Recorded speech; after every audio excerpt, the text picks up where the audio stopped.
Hannah suggested that I move into a budget-friendly apartment, believing my home-based activities didn't justify my living in the family house. Fresh from the city, she was determined to take my place in the home I shared with my in-laws. They never truly understood my work-from-home lifestyle, and now, with Hannah's influence, even my husband, William, seemed to conspire against me. It was disheartening that they didn't recognize that I was the one shouldering the mortgage for the house. The realization hit me hard. Why should I remain with people who made me feel unwanted? If they were so eager for me to leave, then that was exactly what I would do. I had reached my limit, and fueled by frustration, I decided to transfer the mortgage responsibilities to them. After making that choice, I ended my marriage with William and stepped away, unaware of the challenges they would soon face without me. My name is Amy. William, my husband, was 3 years older than me. Our paths crossed at work, but ours was no ordinary workplace romance. William worked for the janitorial service at my office. Life had dealt me a harsh blow when I lost both my parents in quick succession. My father fell ill and was given only 5 months to live. During his illness, my mother also succumbed to her own health problems. With their passing, I was left to navigate life alone, having no siblings or parents to turn to. The grief would often overwhelm me at unexpected moments, bringing me to tears. Yet I masked my sorrow with smiles, especially at work. The day William and I first truly connected, I was lost in thought by a window trying to hide my pain. Although we had exchanged nods before, we had never really talked. That day, William approached me, checking in on my somber mood. Opening up to him felt surprisingly easy, perhaps because he was somewhat of a stranger. When he learned about my parents, his empathy provided comfort. He shared his close relationship with his own parents, which helped me feel less alone in my sense of loss. This marked the beginning of our conversations and eventually our relationship outside of work. When we started dating, William introduced me to his parents, who welcomed me warmly and offered kindness in light of my situation. Our bond with his family deepened effortlessly, leading us to marriage without the need for a traditional proposal. After our wedding, we found a cozy apartment near his parents and embarked on a new life together, envisioning a future that might include starting a family. I shifted careers to a remote role for more flexibility. Although I shared this significant change with William, he didn't fully grasp what it entailed. He knew I worked from home, but the nuances of my job were a mystery to him. Despite the job change, my income remained stable, allowing me to cover our living expenses. William earned less, so we agreed he would save his earnings.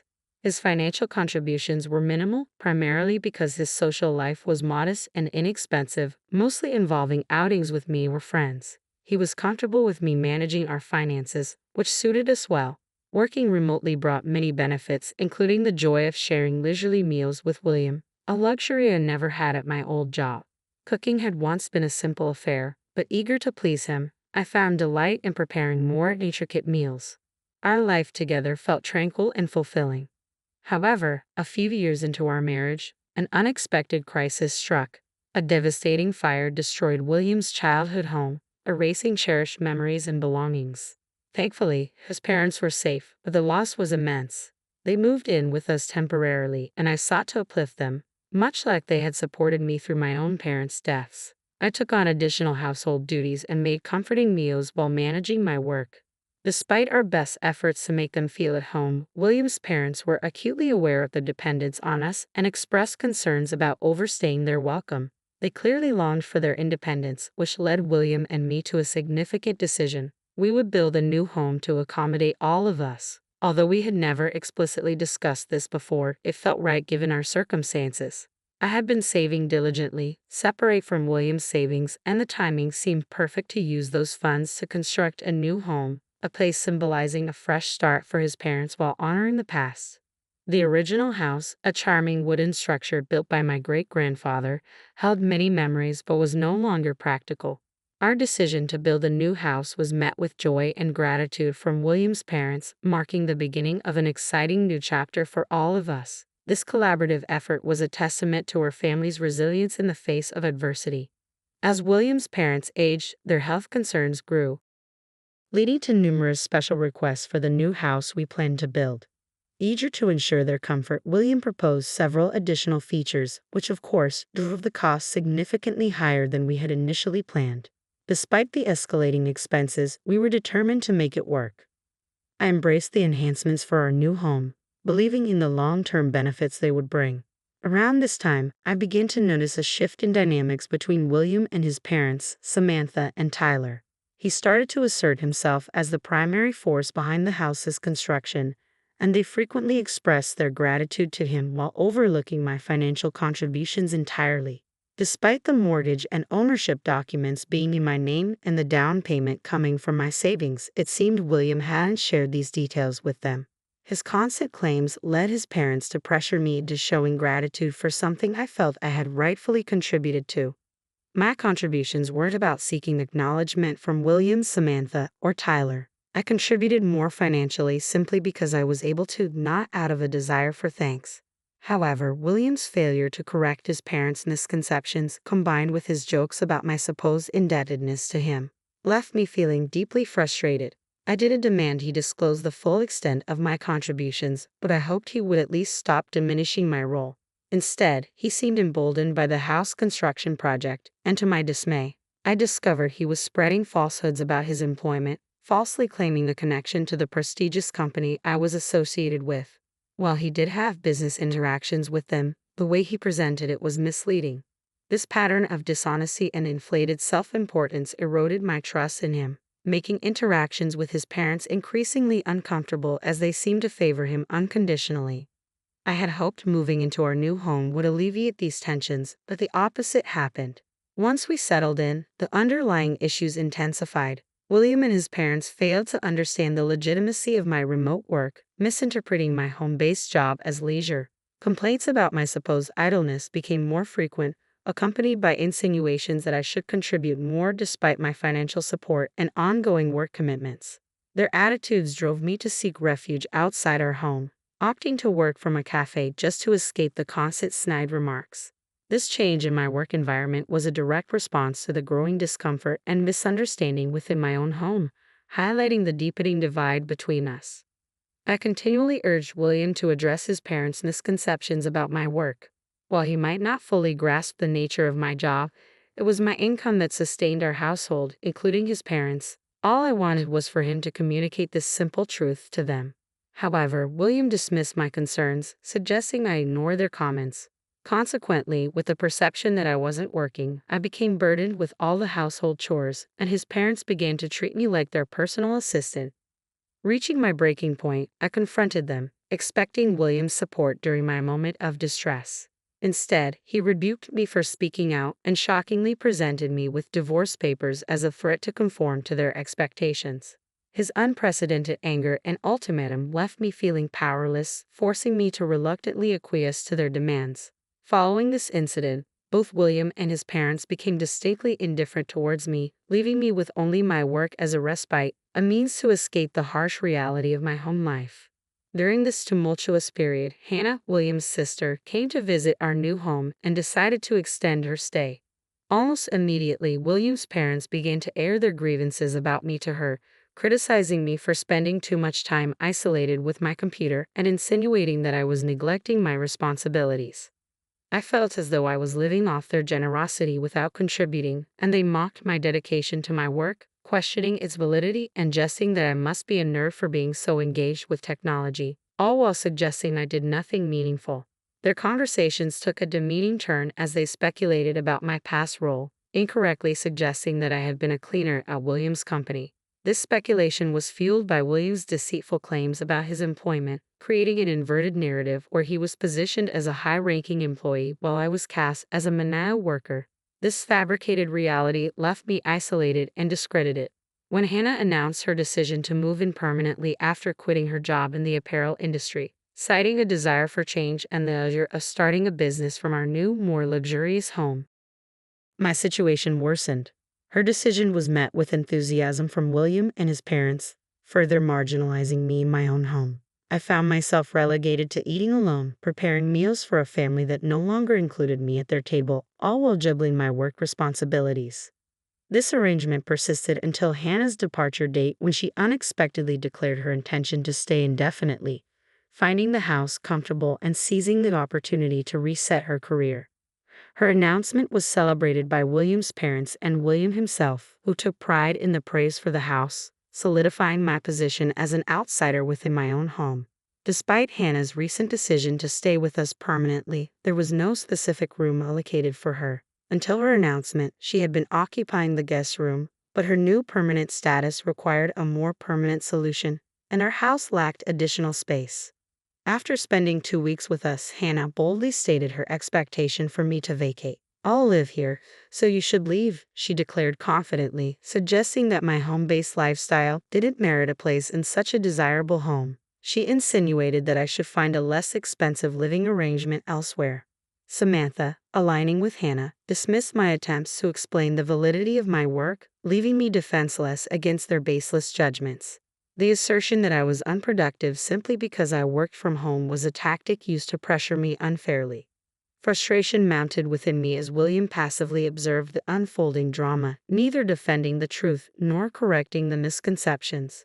Up to this point, I had remained silent, mindful of William's feelings, but the situation compelled me to assert the truth openly.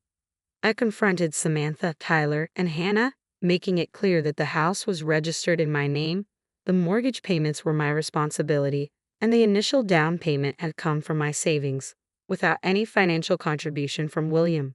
William's reaction was one of panic, quickly turning into defensive aggression as he attempted to further discredit me, desperately clinging to the facade he had built. His parents and Hannah stood by him, labeling me the liar. It became clear to me that leaving this toxic environment might be the only way to preserve my sanity, especially since they erroneously believed William could handle the financial burden of the household. Determined to extricate myself from this untenable situation, I reconsidered the divorce papers that William had once brandished as a threat. The prospect of transferring the house title to him initially seemed to please him, as he likely envisioned gaining full ownership without grasping the responsibilities that came with it. However, when it came time to change the mortgage into his name, William's true aversion to the complexities of the process became apparent. He naively thought it would be as simple as signing his name, unaware of the legal and financial implications involved. Reluctantly, I accompanied the oblivious William to the bank and to a legal advisor for the necessary consultations. Throughout the meeting, William was fixated on his smartphone, showing little interest until it was time to sign the documents. Eagerly, he asked if this would officially transfer the house into his name. Upon my confirmation, he signed with enthusiasm, completely oblivious to the realities of his new obligations. Once the legal procedures were finalized, the house, along with its mortgage responsibilities, would indeed be transferred to him. I had painstakingly explained the situation multiple times, yet I knew it would only be the full weight of his new role as the sole proprietor that would reveal the true extent of his misconceptions and the financial obligations he had underestimated. I couldn't help but marvel at William's reaction. Even after the transfer of the house and mortgage into his name, he jubilantly shared the news with Samantha, Hannah, and Tyler, still basking in the glow of his perceived success. It baffled me how they could continue to entertain the notion that William was employed by a prestigious company while viewing me as jobless. Watching this unfold filled me with disbelief and a sense of liberation, knowing my next steps were clear. Following the transfer, William planned a trip to celebrate the divorce, instructing me to vacate the house during their absence. They embarked on a lavish trip abroad, expecting me to disappear quietly. Instead, I took decisive action during those 12 days. I sold all the furniture and appliances I had brought into our shared home, packing my personal items as I finalized the sale of a luxurious condo on the top floor of a high-rise building, a place that felt like it had been waiting for me, priced at around $8 million. The timing felt serendipitous, and I seized the opportunity to make it mine. The 3 years spent in turmoil with William's family had taken their toll, but the prospect of starting anew in my condo filled me with excitement. Unbeknownst to them, I had a substantial inheritance from my parents that I had wisely invested over the years, significantly increasing my wealth. I had once dreamed of sharing this fortune with William and retiring early together, but I kept this secret, a decision I now regarded as fortuitous. Their disregard for financial prudence had taught me a painful lesson, reinforcing my choice to keep my assets hidden. Moving to the condo allowed me to design a living space that truly reflected my tastes, free from the influence and criticism of William and his family.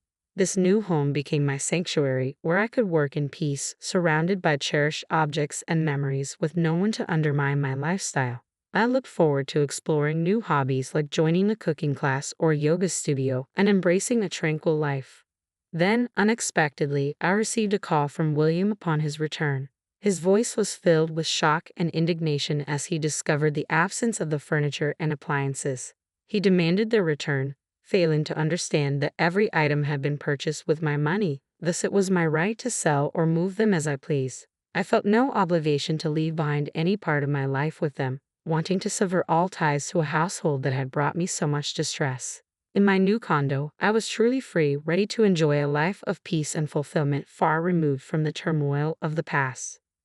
When I informed William that the items were already sold, he persisted, demanding I repurchase them. I countered by suggesting that someone with a job at a major corporation like him should have no trouble buying new ones. With that, I ended the call and ignored his subsequent attempts to contact me. 2 months after William and his family returned from their celebratory trip abroad, I had fully embraced my new life, forming friendships with my neighbors and enjoying various activities such as cooking classes recommended by a friend living just below my condo. One day, as I returned from a class, William called again, curious yet cautious. I answered, wondering if there was a lingering issue with the paperwork. His voice was filled with panic and confusion, echoing the chaos of their return. He was upset over discovering the monthly loan repayment amount of $6,100 and questioned why the loan hadn't been settled. He seemed completely unaware of the financial responsibilities that now lay with him, despite the bank's thorough explanation, which he had clearly ignored. His disbelief that the mortgage wasn't paid off revealed just how little attention he had paid during the transfer process. I vividly recalled sitting beside him, observing his disinterest, and now he was frantically seeking a way out of his new obligations. But it was too late. He had already signed the mortgage over to his name. William's realization that he was solely responsible for the loan repayments marked a turning point. His assumption that I would be struggling after the divorce was utterly baseless. I had managed our finances throughout our marriage, ensuring a comfortable life for both of us. Reflecting on the past 5 months, I pondered William's lifestyle with his family, likely living beyond their means under Hannah's influence until the reality of the mortgage finally hit them. His predicament felt distant to me now, as if it belonged to a stranger, and I found myself indifferent to their financial woes. I took a moment to enlighten William about my current situation, living comfortably in a luxurious condo thanks to my successful investments. His silence on the phone was telling, and after that revelation his calls ceased, leading me to believe he had somehow coped with his situation. Unexpectedly, William reached out again, reigniting the connection I thought had been severed. Despite our history, I felt a sense of detachment as our lives had diverged significantly since the divorce. My focus remained on my newfound independence and tranquility, far removed from the complexities of my previous life with him and his family.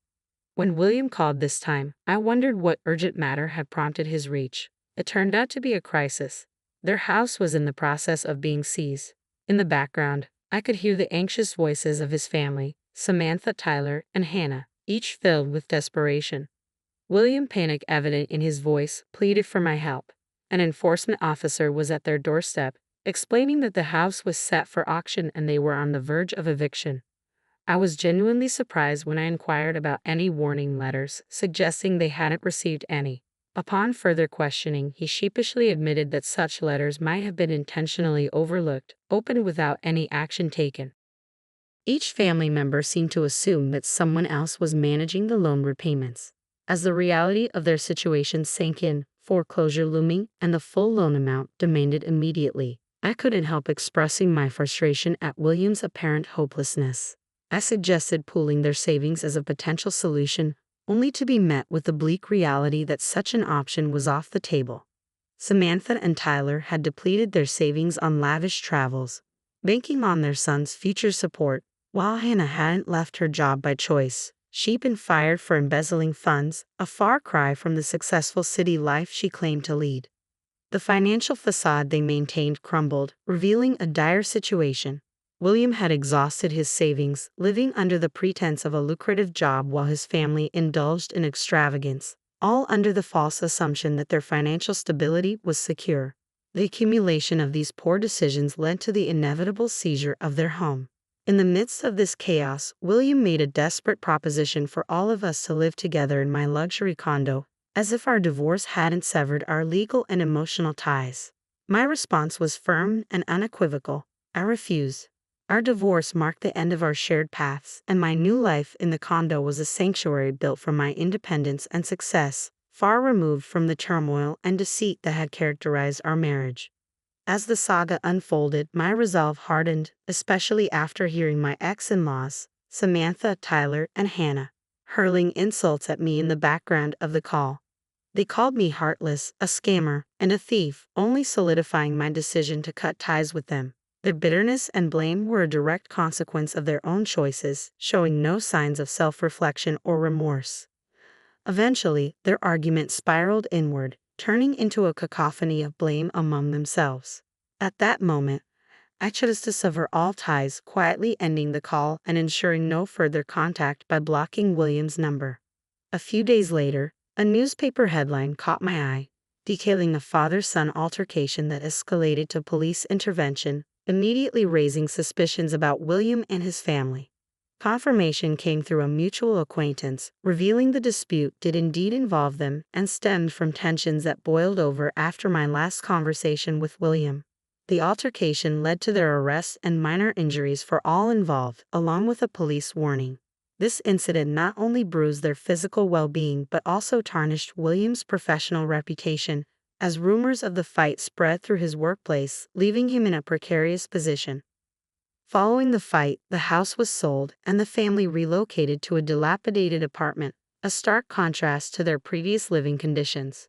Their new life was marred by infestations and neighborly complaints, marking a significant downgrade. Hannah's history of embezzlement further complicated their attempts to stabilize, making it nearly impossible for her to secure employment. Thus, the family's financial burden fell solely on William, who, despite his efforts to locate me, found his inquiries fruitless thanks to the discretion of our mutual friends and the vigilance of my condo's concierge service.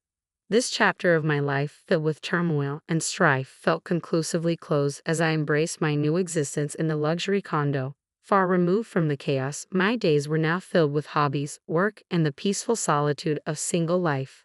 The decision to move forward, unencumbered by the past or thoughts of marriage, was not just a choice but a declaration of my newfound independence and contentment.